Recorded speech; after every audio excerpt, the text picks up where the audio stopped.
Francesca Fontana, sono uno psichiatra, psicoterapeuta, sono responsabile del Centro Provinciale dei Disturbi della Nutrizione e dell'Alimentazione di Treviso e dell'Unità Semplice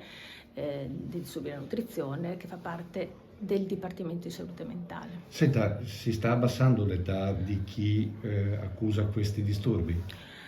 Allora, si è abbassata in questi ultimi anni, adesso più o meno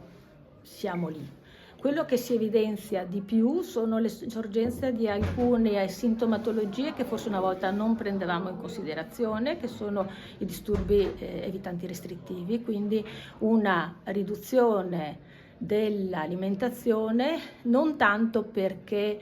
mi vedo grassa e voglio calare di peso, cosa che succede anche alle bambine di 10 anni, quindi lì sono un'anoressia nervosa specifica, ma perché ho mal di pancia, non ho fame, ho la nausea e quindi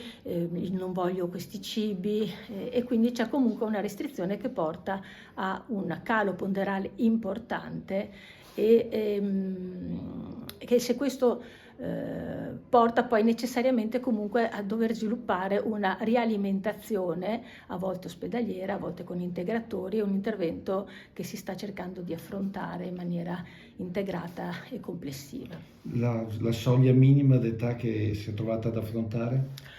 Io, essendo uno psichiatra del Dipartimento, noi vediamo le persone dai 15 anni in su. Poi come rete coordiniamo anche i colleghi della neuropsichiatria infantile, dell'UOC dell'infanzia e dell'adolescenza, famiglia e anche dell'UOC DNP dell'ospedale, e loro vedono anche le bimbe, quindi 10 anni, 9 anni, che sono le più, adesso ce n'è una che mi pare 10 o 12 anni ricoverata a Montebelluna, insomma sono bambine anche più piccole.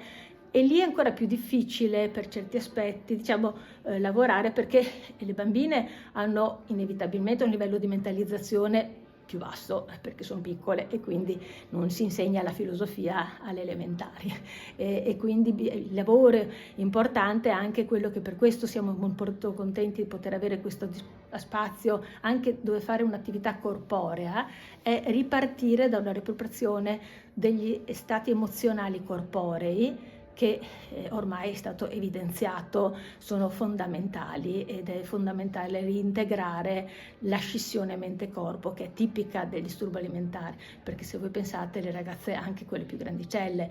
hanno delle competenze per esempio scolastiche meravigliose, hanno una resistenza incredibile con dei pesi che